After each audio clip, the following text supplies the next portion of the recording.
Hey guys, what's up? In this video, I'm gonna show you how to change cursor size in Samsung Galaxy A06 device.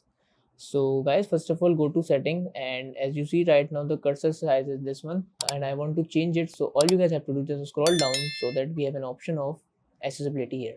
Just go to accessibility option and then click to interaction and dexterity. Okay, so on this section we have assistant menu. Just tap on assistant menu guys, and then scroll. On the bottom we have option of touchpad and cursor control. Just tap on cursor option and then comes to cursor size. Okay, right now this one is medium and I want to change it, so we have two options only, medium and large. So just select the large and then go back.